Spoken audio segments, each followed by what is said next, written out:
తెలంగాణలో administrative paralysis వచ్చేసింది. ఇది ఇక్కడ పరిపాలన పక్షవాతం వచ్చింది. పరిపాలన పక్షవాతం ఈరోజు తెలంగాణలో ఉంది.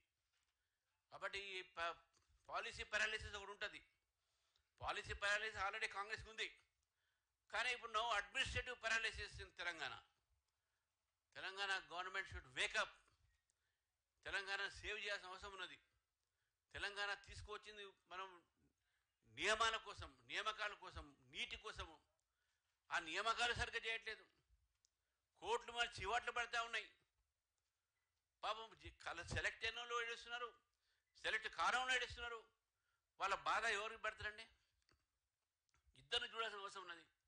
ఈక్విటబుల్ జస్టిస్గా ప్రకారం మనం చూస్తే ఇదంతా కూడా లోపం అంతా కూడా ప్రభుత్వం ఈ యొక్క వ్యవస్థ సంస్థది.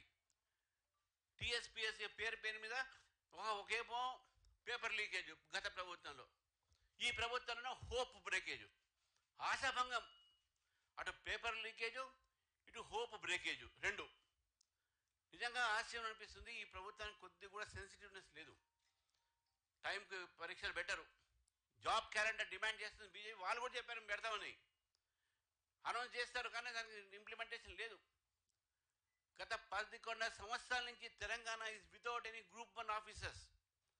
ఆ రోజు గత ప్రభుత్వం ఏపీఎంఎస్ ఎగ్జామ్ కరెక్ట్గా టీఎస్పీఎస్లో ఈ గ్రూప్ 1 ఎగ్జామినేషన్స్ పెట్టుంటే పిఎస్సి పబ్లిక్ సర్వీస్ కమిషన్ ఈ పార్టీకల్లా మనకు conferred IAS and IPS officer మన రాష్ట్రాలు ఉంటుండే. They are not conducted. Loss ఎవరికి?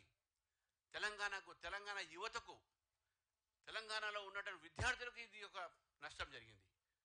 జస్ట్ బికాజ్ ఆఫ్ యువర్ పాప ఈ యొక్క దీంట్లో. కాబట్టి నేను ఈరోజు ఈ ప్రభుత్వాన్ని కోరుతా ఉన్నాను, భవిష్యత్తు తెలంగాణ యువతది. ఆ యువత గురించి మీరు ఆలోచించండి. ఇండస్ట్రీస్ నిర్మాణం చేయండి. వాళ్ళకి ఉద్యోగాలు లేవు. ప్రైవేట్ సెక్టార్లో కూడా ఉద్యోగాలు రావట్లేదు. What is the administration you are doing? Congress party has utterly failed. Rural సెక్టార్లో ఫెయిల్డ్, అర్బన్ సెక్టార్లో ఫెయిల్డ్. కేవలం పేపర్ల స్టేట్మెంట్లకు ఒకటి, ఢిల్లీకు రాను పోను ఒకటి, డావోస్ లాంటి ప్రాంతాల్లో పోయి ఇన్ని వేల కోట్లు తీసుకోవాలని చెప్పడం మాత్రమే. కానీ ఈ రాష్ట్రానికి ఇచ్చింది సున్నా. మళ్ళీ సున్నా ఇచ్చే మళ్ళీ కేంద్రం మీద ఏడుస్తారు.